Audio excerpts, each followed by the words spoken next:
Hi, my name is LeTourneau, and my wife and I have been married about 22 years, and we have 7 children with an eighth on the way and 1 grandchild. And those kids are spread out wide and far. Became a dad when I was 21. Our kids now are age range goes from 26 to 3, and then the newborn soon to come.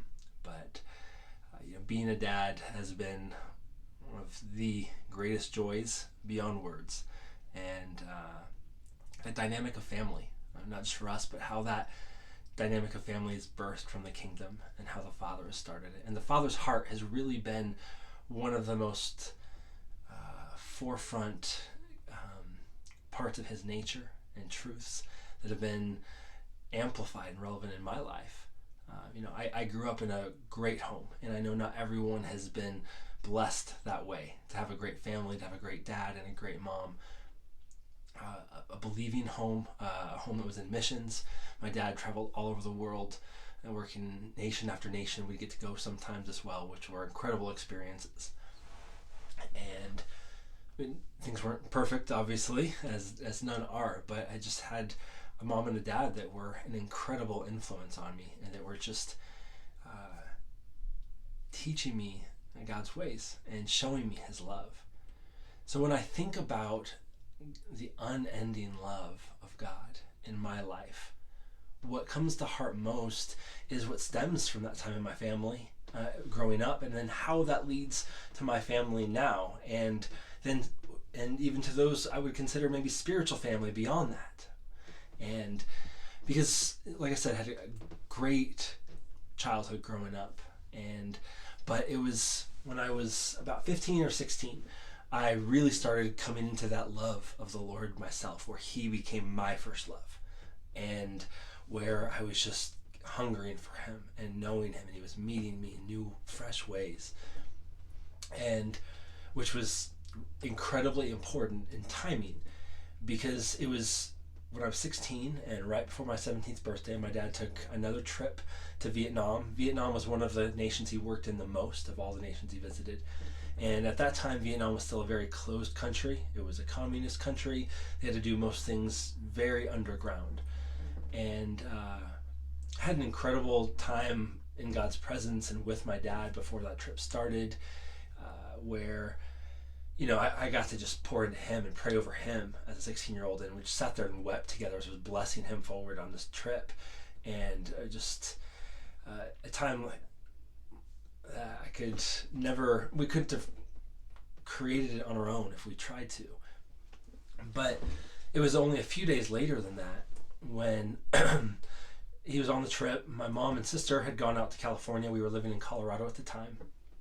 And a knock on the door happened about midnight, and some close family friends, and they came to share that my dad had passed away that day in Vietnam on the mission field.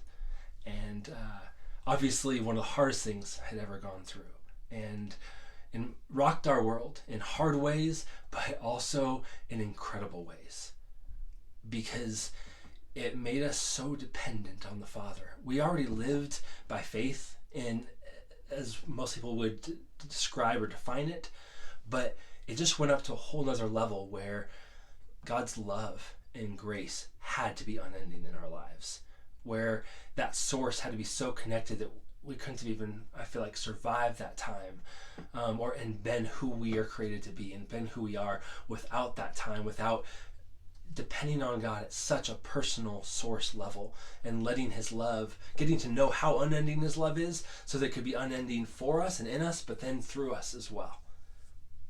And that's why I'd probably, a verse I've always associated to that time in losing my dad was when it says, "To whom much is given, much is required." And that sounds like a funny verse to apply to an incredible loss, but I know I'll get to spend eternity with my dad, and I know what a great childhood I had with him up until that point. But in losing him, I was still given so much, because I got to be fathered by God directly, where I got to learn how to go depend on him at that source level of his unending love, and just wait on him in his presence for hours a day, 16, 17, 18 years old, and basically just saying, Father, I need you to pour into me the things that I don't even know how to ask for. Because if I know how to ask for them, I've already limited you. And so I need the parts that only you can give me, the parts that are hidden in your unending love, that teach us new perspective and new ways to be that son, so I can live as a true son who's loved. Because it's only when I can be a true son that I can be a true father to my family or to those around me and give life to them more abundantly as he's always intended. And so that time allowed me to learn how to be fathered by God and how to go to the source. And that's, as much as many of us have not grown up with an incredible family or home life, and many people with such a difficult one, no matter what it's been,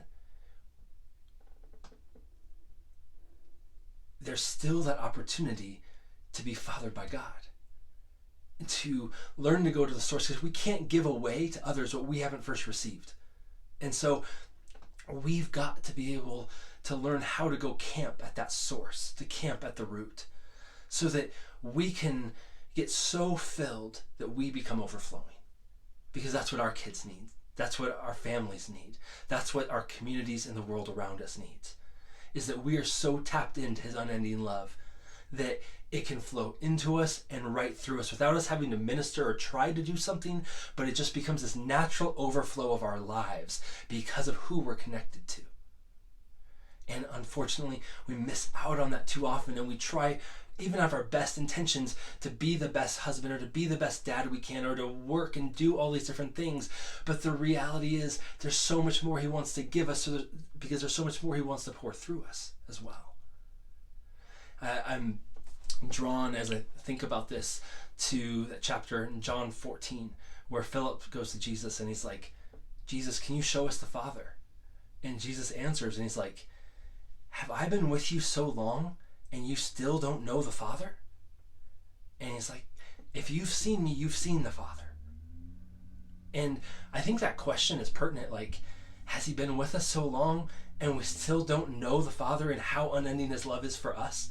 We're already trying to give it away, and we're doing our best, and it's for the best motives possible, but there's more he wants to give us first, and then we won't have to strive, because it'll become such a natural overflow out of who we are and who we're connected to. The unending love we're connected to will just become a natural fruit to our lives. And then, like Jesus was able to say, if you've seen me, you've seen the Father, we'll be able to say the same thing with our lives and our actions to our wives, to our kids, to those all around us. If you've seen me, you've seen the Father.